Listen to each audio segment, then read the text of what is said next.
우리는 불평하기를 좋아하는 사회에 살고 있죠. 아이러니하게 많은 것들을 취할 수 있고 또 욕구를 잘 채우고 있는 이 사회가 오히려 또 불만이 가득한 사회이기도 하죠. 사람들은 많은 것을 소유하면 욕심을 내지 않을 거다라고 말하지만 그렇지 않습니다. 오히려 더 많은 것을 소유할수록 또 더 만족하지 못하는 경향들이 있는 것이죠. 왜 사람들이 자신이 가진 것이 많음에도 불구하고 여전히 이렇게 감사하지 못하고 불평과 불만에 가득한 삶을 살아가겠습니까? 여러분, 그것은 그 이유는 바로 욕심의 노예이기 때문이라는 것입니다. 늘 주신 것에 감사하고 좀 없어도 만족함을 가진다면 우리는 얼마든지 욕심의 굴레에서 떠나갈 수가 있을 것입니다. 오늘 우리는 특별하게 너무나 소중한 것들을 많이 잊고 있죠. 그것은 평범하고 너무나 익숙하기 때문에 이것이 주는 감사함을 우리 놓칠 때가 너무나 많다는 거죠. 여러분, 우리가 이 자리에 나온 것도 사실은 그토록 병원에서 정말 교회에 나오기를 정말 바라는 사람의 마음, 정말 우리 너무나 쉽게 나오지만 이것도 하나님께서 건강을 주었고 환경을 주었기 때문에 나왔다는 사실 속에서, 이 평범함 속에서 또 익숙함 속에서 우리는 감사함을 느껴야 됩니다.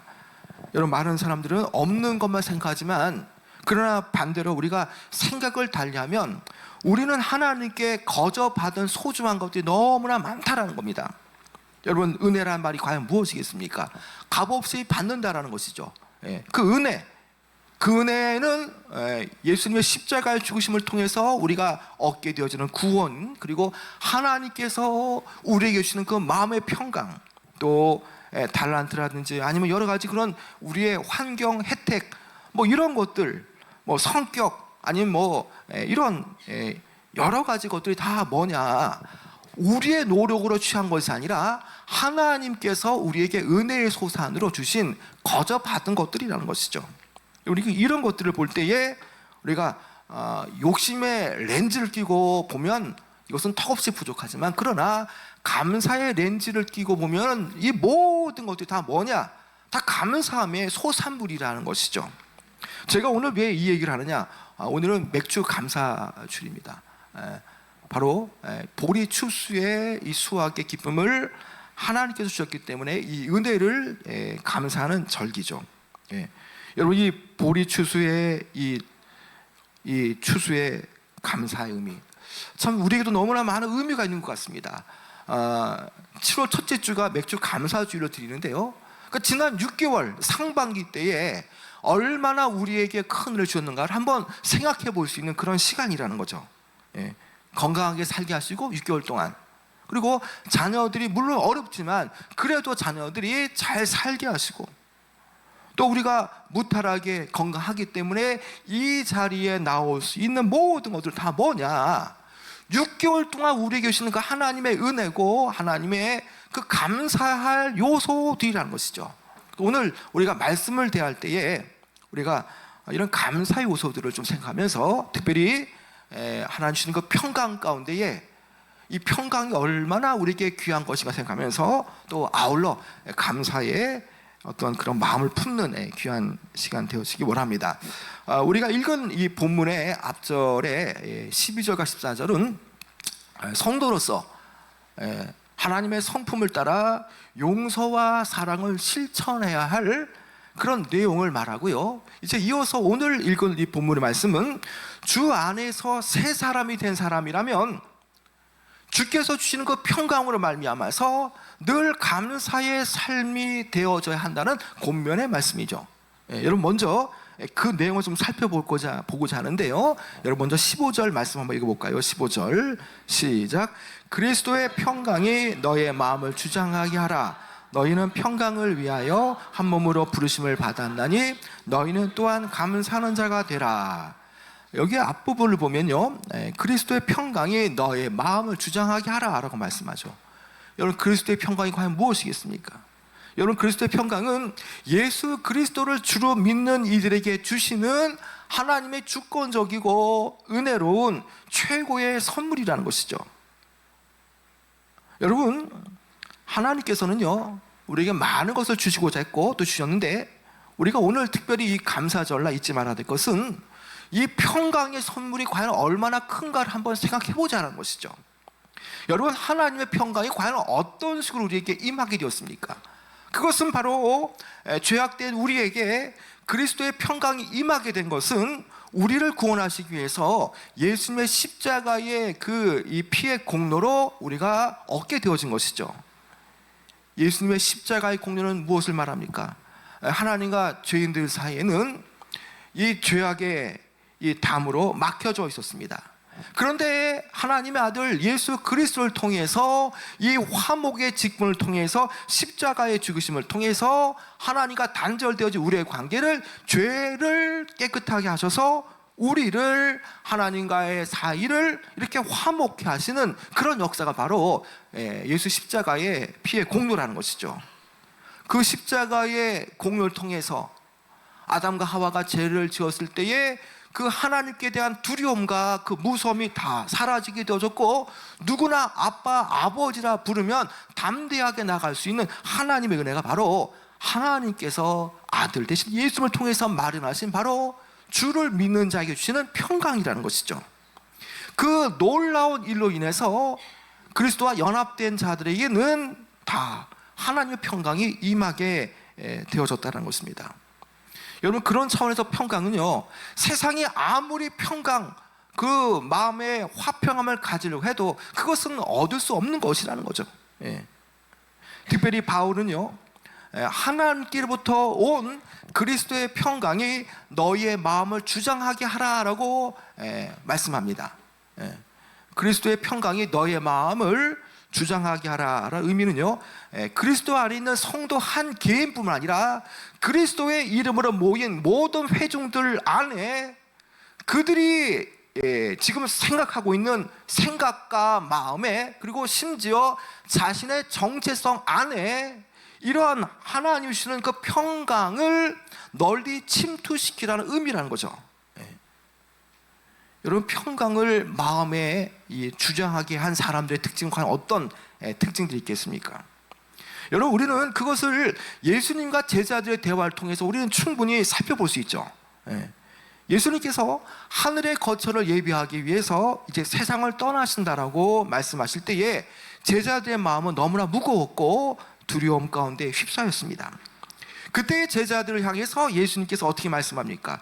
요한복음 14장 27절의 말씀처럼 나의 평안을 너희에게 주노라. 내가 너희에게 주는 것은 세상이 주는 것과 같이 아니하니라. 너희는 마음에 근심도 말고 두려워하지도 말라. 여러분, 예수님께서 예수님이 떠나가게 되실 때에는 얼마나 많은 어려움이 있겠습니까? 두려움이 있겠습니까? 그동안 예수님과 함께 했던 일들입니다. 이제는 예수님께서 이 성도들의 그 거처를 마련하기 위해서 하늘나라로 승천하실 때에 그들은 두려움이 있었을 겁니다. 그러나 예수님 분명하게 이렇게 말씀하시죠. 너에게 평안을 주기에 너희는 마음에 근심도 말고 두려워할 것도 없다라고 말씀하지 않습니까? 여러분, 제가 아주 중요한 얘기를 하는데요, 여러분, 이 두려움 가운데 평강이 임하면요, 이내 두려움이 사라지게 되어지죠. 여러분, 지금 여러분 가운데에 두려움과 염려가 있는 분이라면 꼭 오늘 이 말씀을 새겨 듣고 이 말씀대로 적용하며 살기를 원합니다. 여러분, 두려워하며 염려하는 이에게 만큼 하나님께서 주시는 최상의 선물, 그것은 마음의 평강을 주는 그런 선물보다 큰 것이 없다라는 겁니다. 여러분, 여러분들은 인생을 어떤 거라고 이렇게 생각을 하십니까? 많은 사람들이 인생에 대해서 정의하기를 인생은 참 전쟁터 같습니다라고 말을 많이 하죠. 여러분, 우리의 인생은요, 마치 전쟁터와 같아서 매 순간 끊임없이 분투하며 싸우는 일들이 많다는 겁니다. 순간순간 결단하고 결정해야 된다는 거죠. 나는 결정의 준비가 안 돼 있고 결단의 준비가 되어 있지 않지만 환경에 의해서 내가 어떤 걸 선택해야 할 그런 기로에 서 있다는 것이죠. 잘못 선택하면은, 잘못 결단하면 망하기가 쉽다는 거죠. 얼마나 두렵겠습니까? 또 쉴 새 없이 우리 앞에 뜻하지 않는 그런 어려움과 고난도 몰려오게 되어지죠. 그것 때문에 너무나 힘들기 때문에 우리는 환경에, 아니면 마음의 감정의 노예가 되어서 더 깊은 좌절과 우울감으로 빠지곤 하는 것이죠. 그런데 그런 어려움 속에서도요, 하나님의 약속을 붙잡고 주의 말씀을 거듭 묵상하게 되어질 때에 비로소 우리 마음에는 두려움이 아닌 하나님의 평강이 임하게 되어지는 것이죠. 여러분, 하나님께서 주시는 그 평강은요, 어떠한 부침에도 전혀 영향을 받지 않습니다. 평강은요, 마치 그 어둠이 강할지라도, 마치 작은 불빛이 들어올 때에 어둠이 물러가는 것과 같다는 거죠. 아무리 환경이 어렵고 두려움이 있을지라도 하나님 주시는 평강 임하면 그 빛에 의해서 어둠이 물러가는 것처럼 이내 다 사라지고 만다는 것입니다. 하나님께서 임마누엘의 하나님이라고 말씀하지 않습니까? 우리와 함께 하시는 하나님이라는 거죠. 그 하나님께서 과연 여러분들과 함께 어떤 식으로 역사하시겠습니까? 그것은 물론 여러 가지로 정의할 수 있겠지만, 저는 오늘 이 포커스를 평강과 감사라는 주제로 제가 말씀을 잡았는데요, 임마누엘의 하나님, 우리와 함께 하시는 하나님은요, 우리와 함께 하실 때에 평강으로서 함께 하신다는 거죠.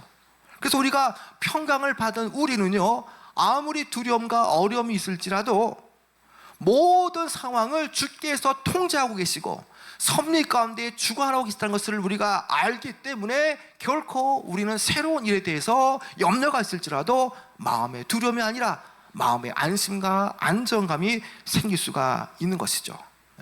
여러분, 하나님께서 주시는 평강은요, 마치 폭풍과 밀어닥치는 바다 위에서 여전히 평안히 주무셨던 그 예수님의 그 평안처럼 그 평안을 우리에게 선사하는 것이죠.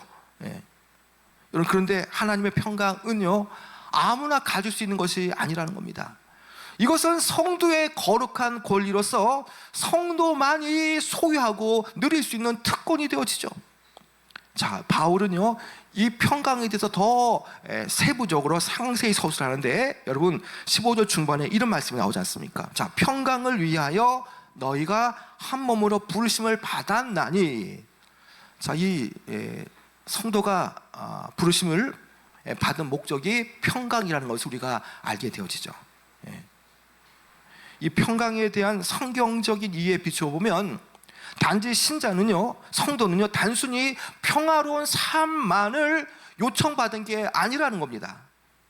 여기서 바울은요, 성도가 새 사람으로서 옛사람에서 새로운 피조물이 되어졌을 때에 그 부름받은 목적 가운데에 평강이 있다는 것이죠.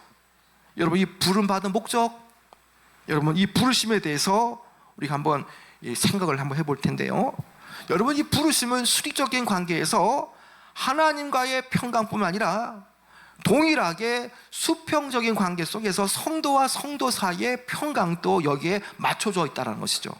여러분, 그것을 어떻게 할 수 있습니까? 자, 한 몸으로 부르심을 받았다라고 말하지 않습니까? 여러분, 우리는 수직적으로는요, 그리스도를 머리로 하는 그 이제 한 몸으로서 우리는 서로 평강이라는 이름으로 유기적으로 연합되어져야 됩니다. 그리스도를 머리로 해서요. 동시에 수평적으로는요, 서로 성도 한 명 한 명이 개별적으로 한 몸 의식, 지체 의식이라는 그런 마음을 품고 서로 평강을 나타내야 한다는 것이죠. 여러분, 두려움도 파급되지 않습니까? 가나안 땅을 정탐하고 갔던 12명의 정탐꾼 10명이 아주 부정적인 보고를 하니까 이내 모든 이스라엘 진영이 이 가나안 땅을 정복할 수 없다는 그 두려움이 팽배했지 않습니까? 여러분, 마찬가지로요, 이 평강의 마음을 가질 때 이 평강은 타인에게 이것이 파급이 되어진다는 겁니다.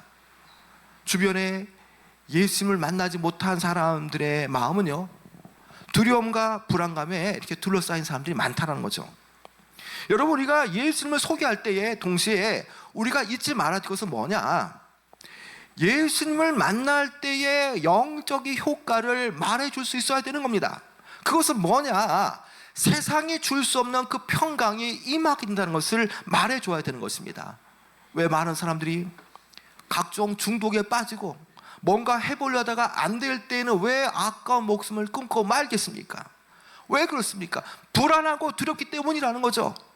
전혀 해결될 소망을 발견하지 못하니까 그렇게 중독과 아까운 목숨을 끊게 되어지는 것이죠. 여러분, 믿는 사람이든 믿지 않는 사람이든 똑같이 경제 문제, 건강 문제, 자녀 문제, 뭐 환경 문제 다 동일하게 오기 마련이죠. 그러나 성도들이요, 오뚜기처럼 다시 일어설 수 있는 이유가 과연 뭐냐는 겁니다.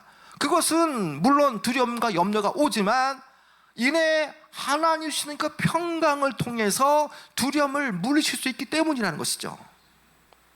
사람들이 어떤 성도들을 볼 때에 저 사람이 직장에서 같이 동료인데 예수님 믿는 사람인 걸 알고 있죠.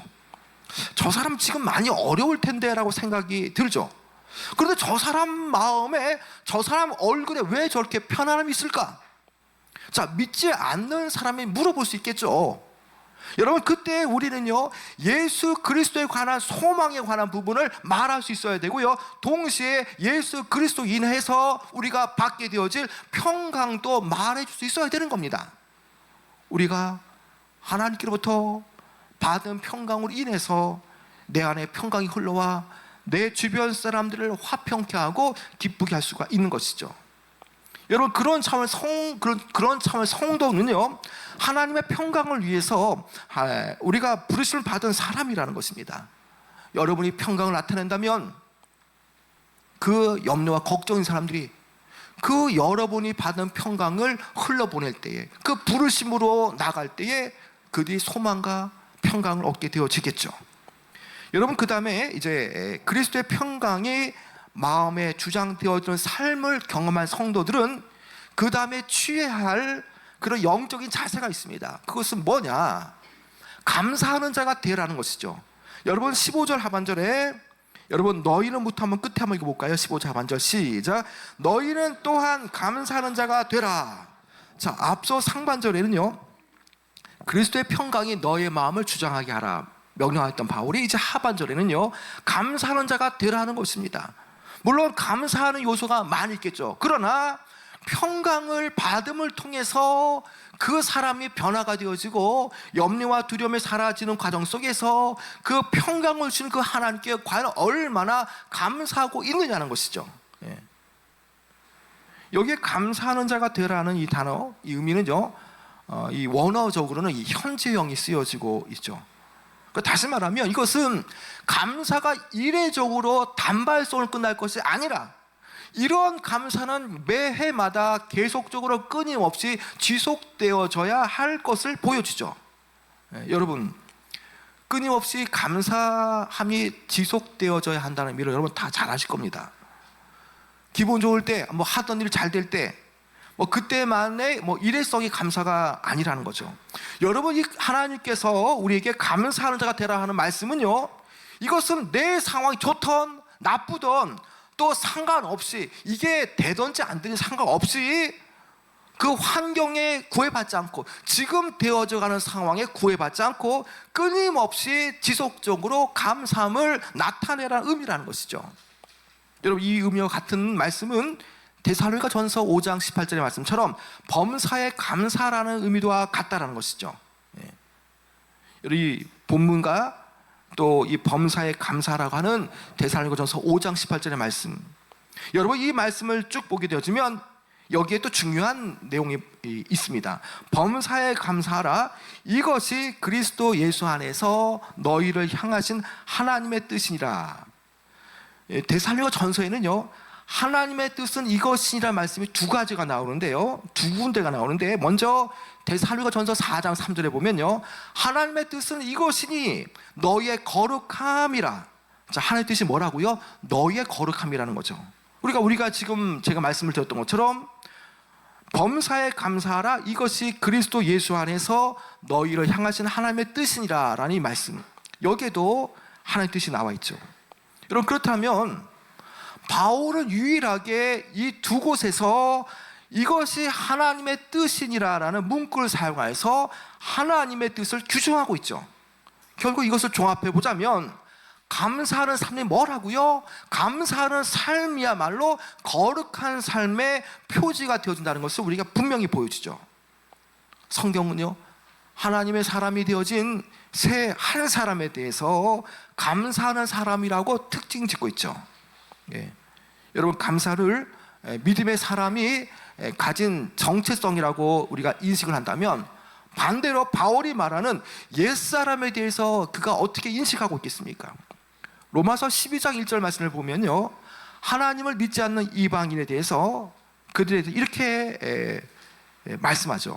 하나님을 영화롭게도 아니하며 감사하지도 아니하며 하나님의 진노가 그들에게 임한다라고 말했습니다.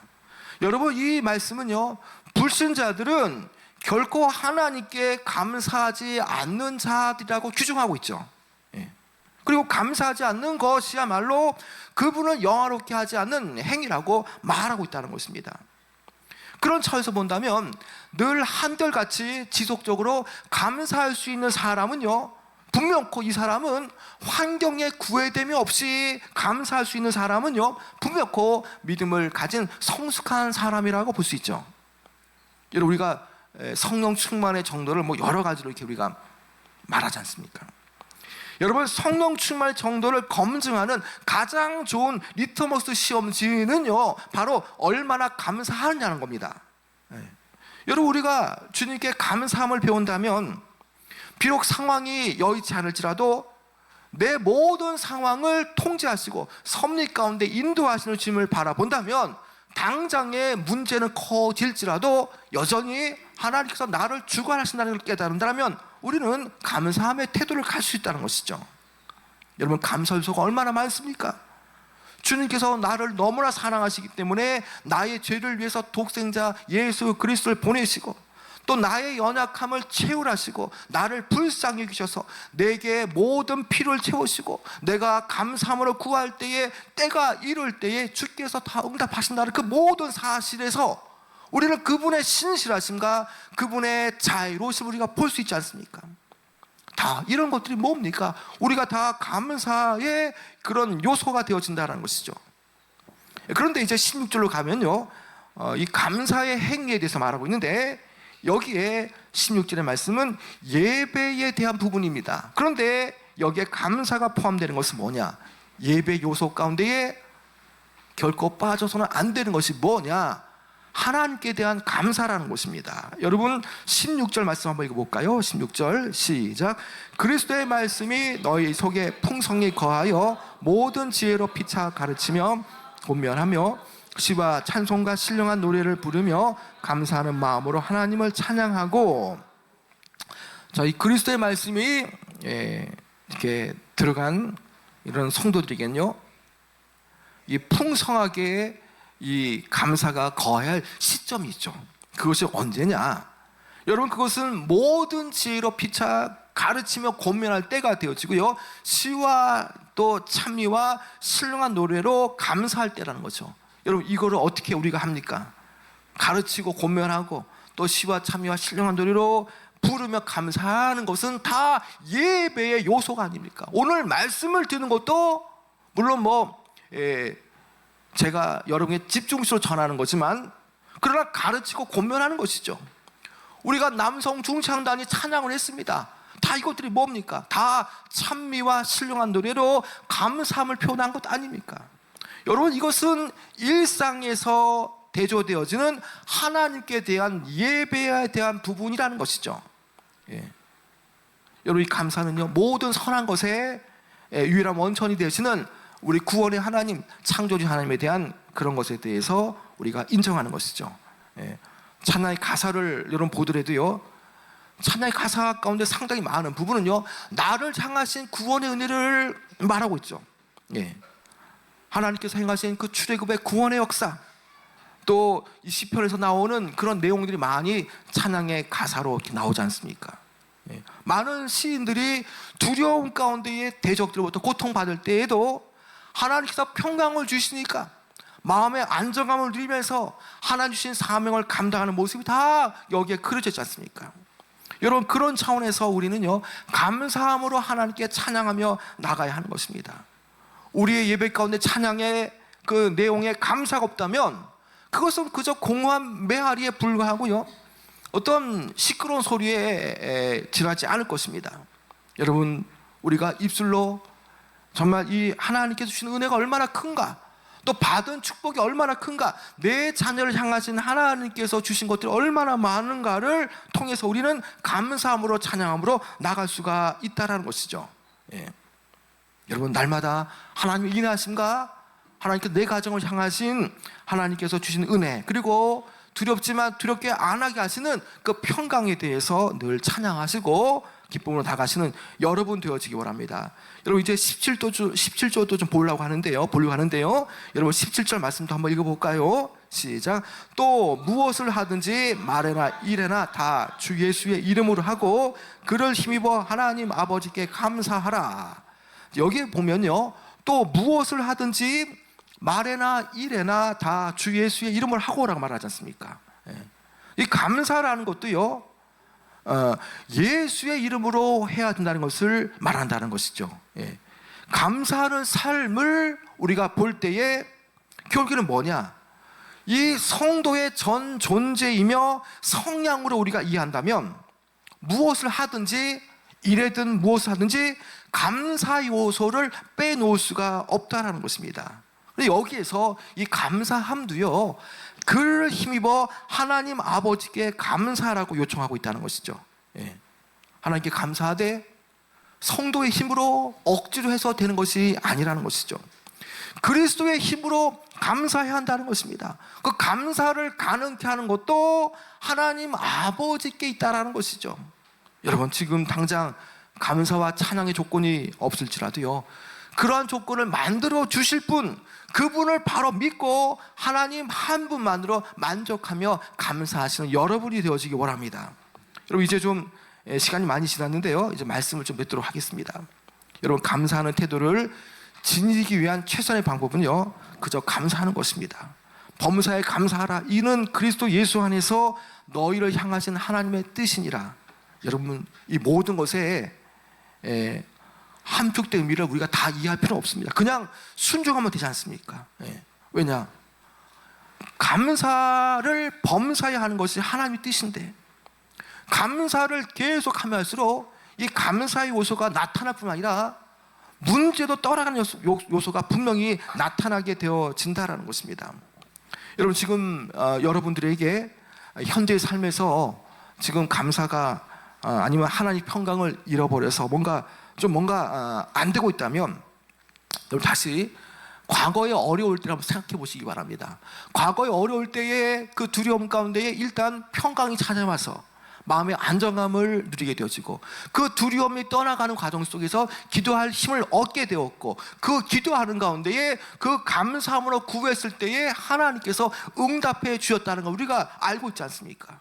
그 과거에 응답하신 것을 우리가 되새겨 보면은 결국에는 그 모든 하나님이 주신 응답의 선물들을 통해서 우리는 감사할 수 있고, 그리고 두렵지만 여전히 하나님께서 내 인생을 이끌고 계시다는 것을 우리가 깨닫게 되어지는 것이죠. 그 우리가 감사할 수 있고, 또 잘 될 때는 이 또한 이 잘 되는 소산 또 주님께서 주셨기 때문에 우리가 지금 이 평강과 안정감을 누리는 것도 우리가 동일하게 감사함으로 나갈 수가 있는 것이죠. 여러분, 우리는요, 조건과 상황을 초월하는 가장 고귀한 감사를 하나님께 드릴 수 있어야 되는 것입니다. 시편 50편 23절의 말씀을 보면요, 감사로 제사를 드리는 자가 나를 영화롭게 하나니라고 하셨습니다. 여러분, 감사로 제사를 드리는 자, 우리의 삶이 예배고 제사가 아닙니까? 삶의 제사, 삶의 예배, 그리고 우리가 현장 속에서 예배드리고 또 교회 와서 예배드리는 그 모든 것들이 다 여기에 감사로 제사를 드릴 때에 주님께서는 나를 영화롭게 하신다라고 말씀합니다. 여러분, 우리가 어려움과 고난 속에서도요, 결코 좌절하지 마시고 감사하며 나가시고, 그리고 그 평강의 주님을 바라보시면서 우리가 이런 감사의 삶을 드릴 때에 결국 이것이 뭐냐? 하나님을 영화롭게 하신다는 사실을 깨닫고요, 우리가 늘 주어진 것만 바라보는 것이 아니라 앞으로 올 것들에 대해서, 앞으로 받게 되어질 것들, 그리고 이 고난이 하나님께서 축복으로 바꿔주실 것을 바라보며 우리가 늘 감사하며 나가시는 귀한 여러분 되어지길 축원합니다.